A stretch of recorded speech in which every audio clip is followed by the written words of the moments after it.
ఈ వీడియోలో మనం భగవద్గీత అధ్యాయము 3 శ్లోకము 14ను పరిశీలిద్దాం.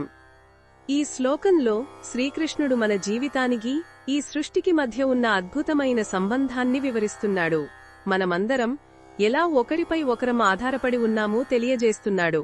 శ్రీకృష్ణుడు చెప్పిన దాని ప్రకారం ప్రాణులన్నీ అన్నం వల్ల జీవిస్తున్నాయి.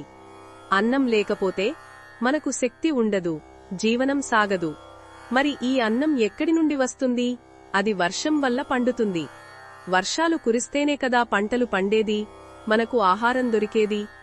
మరి ఆ వర్షాలు ఎలా కురుస్తాయి? అవి యజ్ఞం వల్ల కలుగుతాయి అని భగవంతుడు అంటున్నాడు. ఇక్కడ యజ్ఞమంటే కేవలం హోమగుండంలో నెయ్యి వెయ్యడం మాత్రమే కాదు. యజ్ఞమంటే త్యాగభావంతో నిస్వార్థంగా చేసే పని. సమాజం కోసం, ప్రకృతి కోసం మనం చేసే ప్రతి మంచి పని ఒక యజ్ఞమే. చూడండి, ఈ గొలుసు ఎంత అద్భుతంగా ఉందో.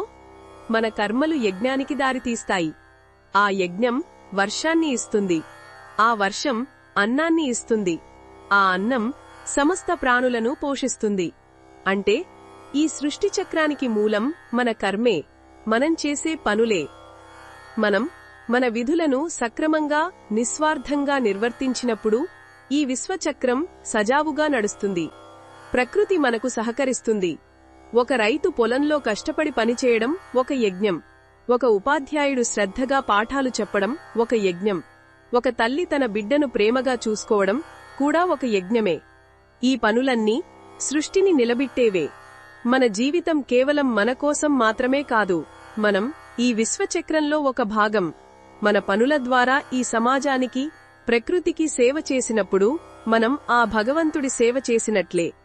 ఈ భావనతో మన పనులు మనం చేసుకుంటూ వెళితే మనస్సుకు ప్రశాంతత, జీవితానికి ఒక అర్థం లభిస్తాయి. ఇది ఈ శ్లోకంలోని భావాన్ని వివరించడమే లక్ష్యం. మరిన్ని భగవద్గీత శ్లోకాల అర్థాన్ని తెలుసుకోవాలంటే మా తదుపరి వీడియోలను తప్పకుండా చూడండి.